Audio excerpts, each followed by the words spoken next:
오늘 수요 치유의 신학의 제목은 두려움이 바다에 수장되다입니다. 본문은 출애굽기 14장 13절에서 21절까지의 말씀입니다. 저는 칠성교구를 담당하는 김우진 목사입니다. 사랑의 대상이 되는 것보다 두려움의 대상이 되는 것이 훨씬 더 안전하다. 지금부터 약 500년 전에 마키아벨리라고 하는 사람이 한 말입니다.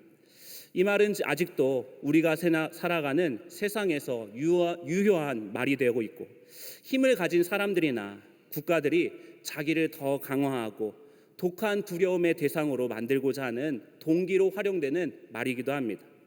과거에는 여름에 되면 영화관마다 공포 영화들이 개봉을 했습니다. 한문 신문 기사에 보니까 실제로 공포 영화가 더위를 물리치는 데 효과가 있다고 했습니다.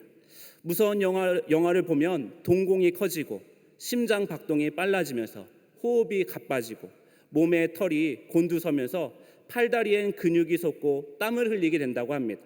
이 과정 뒤에 땀이 식으면서 실제로 체온이 내려가게 된다라고 이야기합니다.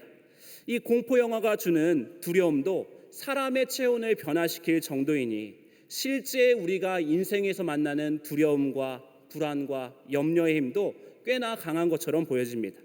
그래서 어떤 사람은 오늘날 두려움만큼 사람들을 빨리 움직이게 만들고 두려움만큼 강한 동의는 없다라고 이야기합니다. 두려움이 엄습하는 순간 우리의 마음과 감각이 마비가 되어집니다.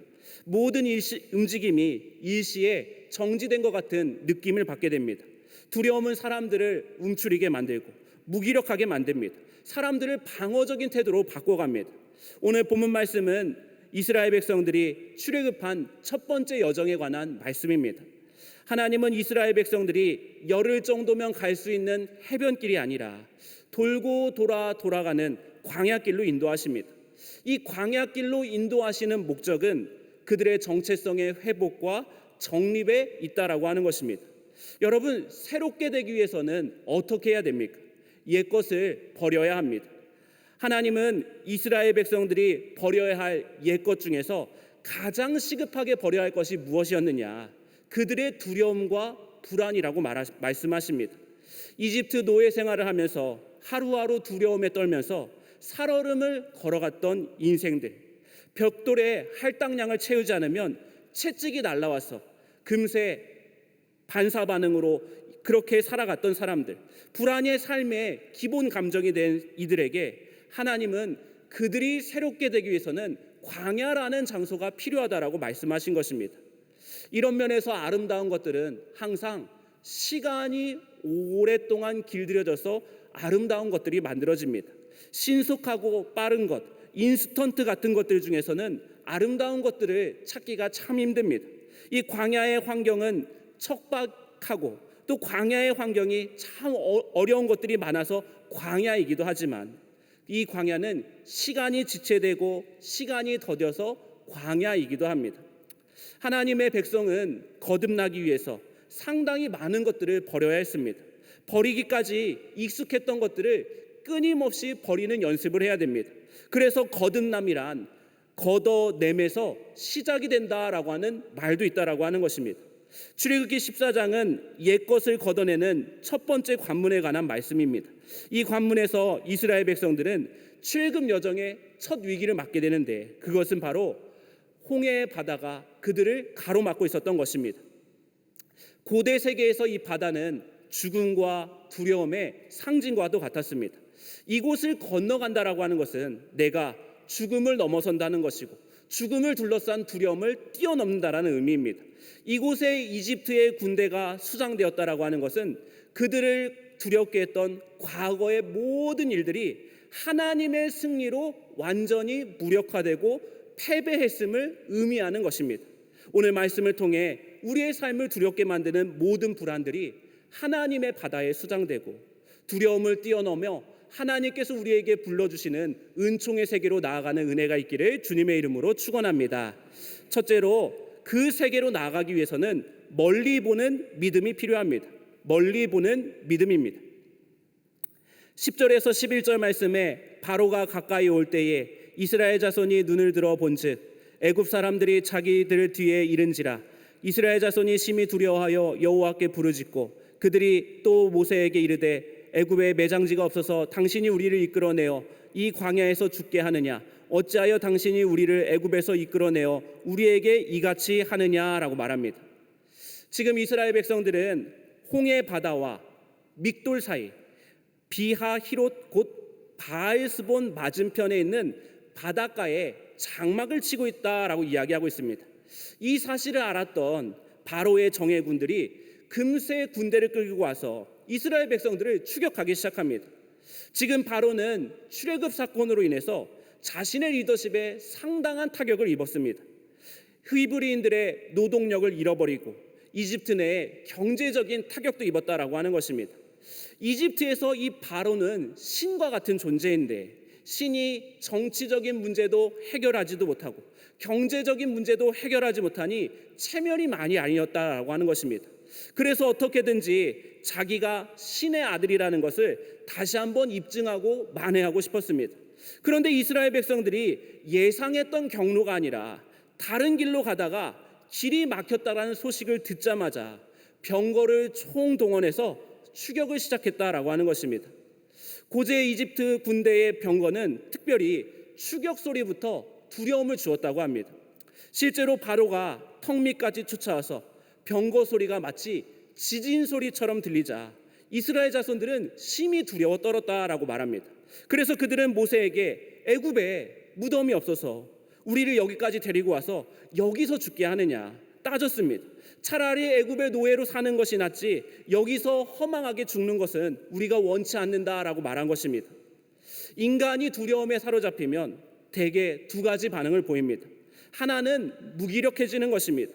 내가 할 수 있는 일이 없어서 무기력해져서 아무것도 하지 못하는 것입니다. 열왕기상 19장에 엘리야 선지자가 그러하였습니다. 바알 선지자들과의 대결에서 승리한 엘리야는 이세벨의 위협 한마디에 그는 순식간에 무너졌습니다. 그는 두려움에 급히 도망하여서 유다의 브엘세바 그 끝으로 향해서 숨어 들어갔습니다. 그는 고독하였습니다. 곁에 아무도 없었습니다. 떼양편 밑에서 터벅터벅 걷다가 그는 로뎀나무 아래서 털썩 주저앉았습니다. 한없이 무기력함을 느끼며 자기를 차라리 죽여달라고 하나님께 탄원하기도 하였습니다. 그렇게 무기력함에 짓눌려 잠자는 일밖에 할 수 없었다라고 하는 것입니다. 또 하나 인간은 두려움에 사로잡히면 비난할 대상을 찾습니다. 자기의 삶의 위기가 찾아오면 자기를 돌아보고 자기를 성찰하고 그렇게 하지 않고 일단 비난할 대상을 찾는 것입니다.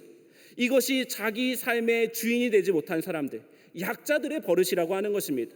누군가를 탓해야만 자기의 두려움을 조금이나마 면제받을 수 있다라고 하는 나약함이 탓하는 사람들의 특징인 것입니다. 그래서 나약한 권력자들은 사회에 문제가 생기면 그 문제를 탓할 수 있는 사람이나 대상을 앞세워서 자기의 책임을 회피하려고 합니다. 더 나아가 나쁜 권력자들은 누군가를 탓하는 사람들의 심리를 교묘하게 이용합니다. 사회에 혼란이 찾아오면 사람들의 분노가 막 들끓게 됩니다. 그때 나쁜 정치인들은 사람들이 폭력을 행사할 수 있는 대상을 선동하고 그들을 만들어준다라고 하는 것입니다. 비난하게 만들어서 사회적 죽음에 이르게 만들고 실제적으로 물리적 폭력을 행사해서 사람들의 분노를 표출하게 만듭니다. 분노와 혐오를 자기 정치에 적극적으로 활용하는 것입니다. 참 가련한 사람들은 여기에 속아 넘어갑니다. 정말 나를 힘들게 하고 어렵게 하는 것들은 근본적인 이유가 따로 있는데 사람들은 그것에 저항할 생각을 하지 못하고 엉뚱한 또 다른 약자에게 자기의 분을 풀어버린다라고 하는 것입니다. 그래서 나쁜 권력자들이 꿈꾸는 세상은 을과 을이 끊임없이 싸우는 세상이라고 하는 것입니다. 그래야만 갑의 세상에 사람들이 관심을 두지 않기 때문입니다. 성경에서 두려움에 함몰되어서 탓할 대상을 찾았던 사람들은 출애굽한 백성들뿐만이 아니라 다윗이 이끌었던 광야의 아둘람 공동체에서도 원망과 탓함이 있었습니다. 다윗이 사울을 필해서 블레셋으로 망명할 때였습니다. 다윗이 블레셋의 장수가 되어져서 이스라엘 전쟁과에 참여할 뻔하다가 블레셋 사람들의 반대로 자기 진영이 있는 시글락으로 돌아왔습니다. 그런데 시글락에 돌아온 풍경은 참 처참했습니다. 모든 것이 불타고 있었고 물건들과 아내와 자녀들까지 모두 다 사라진 상태였습니다. 아말렉의 군대가 다윗의 군사가 없었던 틈을 타서 모든 것을 약탈해가고 가족들을 다 포로로 잡아간 것입니다. 이 모습을 지켜보았던 다윗의 군사 600명은 그 자리에서 눈이 뒤집혔습니다. 그래서 다윗을 돌로 치자라고 이야기합니다. 사무엘상 30장 4절에서 6절 말씀에 다윗과 그와 함께한 백성이 울 기력이 없도록 소리를 높여 울었더라. 백성들이 자녀들 때문에 마음이 슬퍼서 다윗을 돌로 치자 하니 다윗이 크게 다급하였으나라고 말합니다. 여러분, 다윗을 돌로 치라고 말했던 사람들은 어떤 사람들이었습니까? 갈 곳이 없는데 다윗이 다 거두어 주었던 사람들입니다. 조금 전까지만 해도 다윗에게 잘 보이려고 아부를 했던 사람들입니다. 지금까지 다윗 때문에 그나마 먹고 살았던 사람들입니다. 하지만 막상 두려운 일, 힘든 일이 생기니까 다윗을 돌로 치려고 하고 다윗에게 분노를 표출하고 싶었다라고 하는 것입니다. 분명 방금 전까지는 울 기력조차 없었다라고 했는데 돌을 들고 사람을 칠 힘이 생겨났다라고 하는 것입니다. 사랑하는 성도 여러분, 두려움은 우리에게 자꾸 누군가를 탓하라고 명령합니다. 그것이 두려움을 조금이나마 덜어줄 수 있는 아주 좋은 진통제라고 우리를 유혹하는 것입니다. 그러나 하나님은 두려움은 남 탓해서 잠깐의 고통을 잊는 것으로 극복하는 것이 아니라고 말씀하십니다. 두려움과 불안은 회피하고 탓해서 치료되는 것이 아니라 하나님이 행하시는 일에 믿음의 눈이 열려지고 하나님을 신뢰하는 믿음으로 치료가 된다라고 말씀하시는 것입니다. 그래서 광야라고 하는 학교를 거치지 않으면 만성 불안에서 벗어날 수가 없습니다. 몸만 노예에서 해방된다고 끝나는 것이 아니라 정신과 영혼도 자유로워지고 해방되어져야 하는 것입니다. 13절 말씀에 모세가 백성에게 이르되 너희는 두려워하지 말고 가만히 서서 여호와께서 오늘 너희를 위하여 행하시는 구원을 보라. 너희가 오늘 본 애굽 사람을 영원히 다시 보지 아니하리라. 이 말씀 속에서 보라, 보지 아니하리라, 이 말씀이 오늘 본문 말씀의 중심 메시지입니다. 믿음이란 보는 것입니다. 그리고 보이지 않는 세계를 향해서 눈을 들어 보는 것이 바로 믿음이라고 하는 것입니다. 우리를 위해서 행하시는 하나님을 보는 것이 믿음이고 우리 앞에 놓여진 장애물들을 보지 않는 것이 믿음이라고 하는 것입니다. 이 두 가지가 하나로 통합된다면 믿음이란 조금 더 멀리 보는 것이다라고 설명할 수가 있습니다. 당장 눈앞에는 홍해와 큰 파도 그리고 바로의 군대가 보이지만 조금만 눈을 들어서 보면은 바다를 잠잠케 하시고 바로의 군대를 수장시키시는 하나님이 비로소 보여진다라고 하는 것입니다.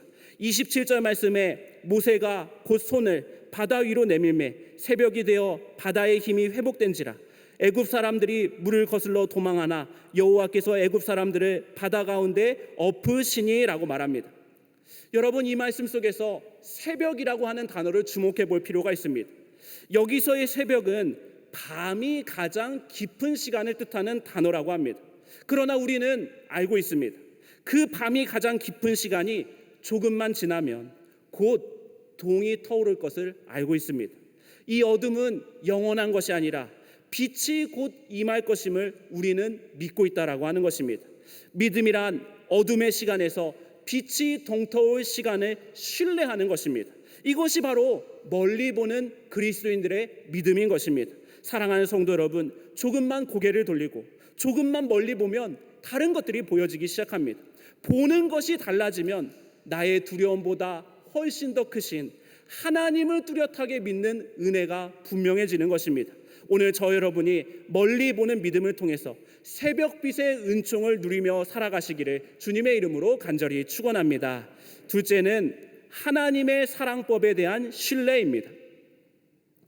14절 말씀에 여호와께서 너희를 위하여 싸우시리니 너희는 가만히 있을지니라.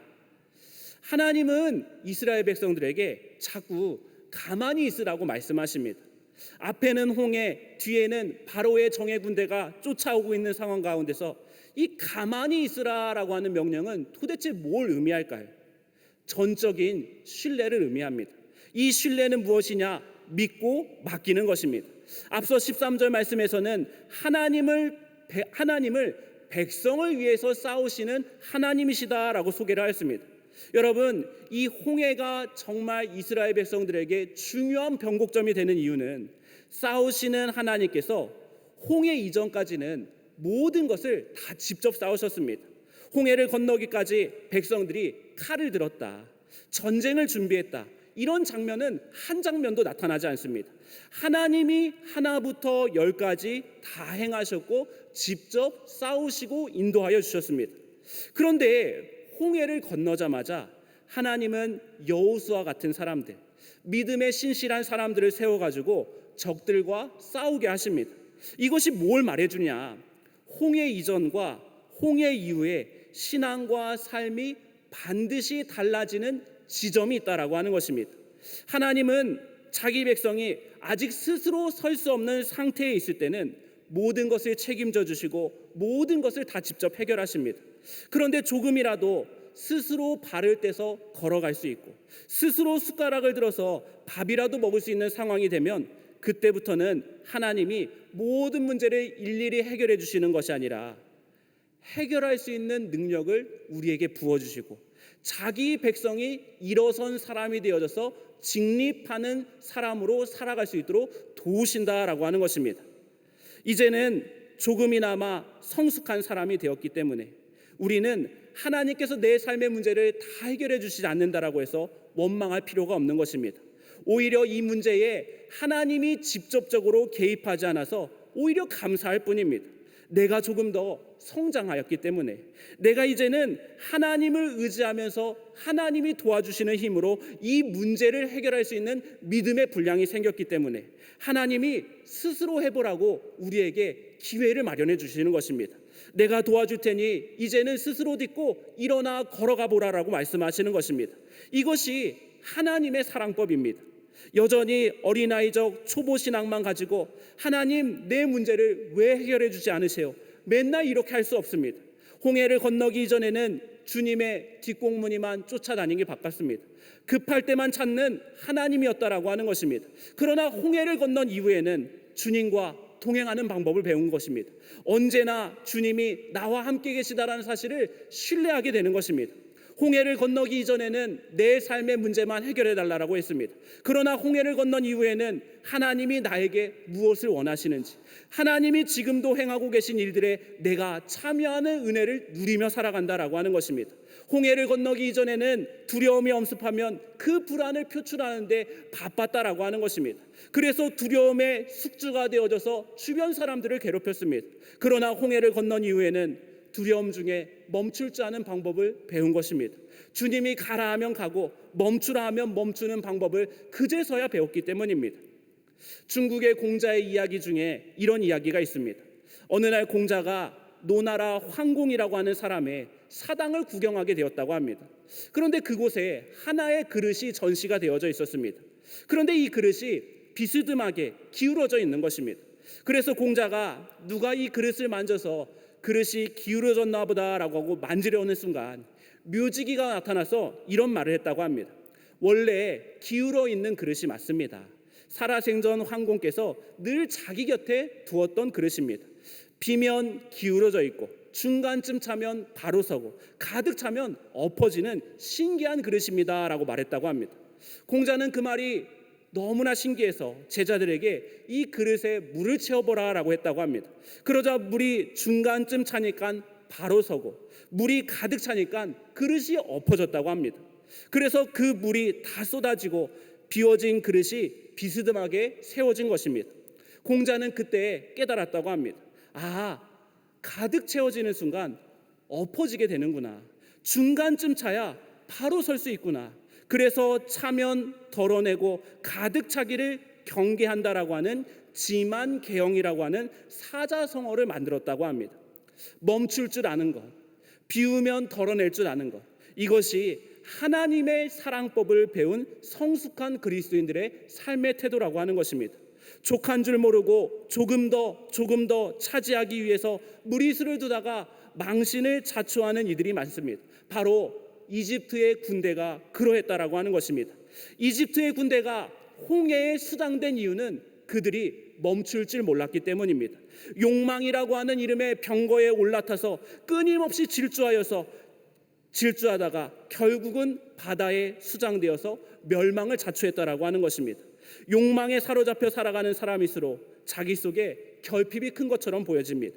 자족하는 사람은 다른 이들을 선망하거나 질투하지 않습니다. 비교하지 않는 것입니다. 그저 자기에게 주어진 하나님이 나에게 주신 몫을 오롯이 누릴 뿐이라고 하는 것입니다. 여러분, 우리에게 주어진 삶의 몫은 무엇입니까? 존 웨슬리 목사님의 설교 전집에 보면 웨슬리 목사님이 이런 이야기를 했습니다. 자기 스스로 선택하지 않고 온순하게 복종하는 마음으로 우리 앞에 놓여 있는 것을 참을 때 그때는 적절하게 십자가를 견딘다고 말하게 된다. 자기의 능력으로 피할 수 있는 것을 자진하여 감수할 때 자신의 뜻에 상반될지라도 기꺼이 하나님의 뜻을 마음속에 품게 될 때, 또한 현명하고 은혜로우신 창조주의 뜻이기 때문에 고통스러운 일을 선택할 때 우리가 적절하게 말해서 십자가를 지는 것이 된다.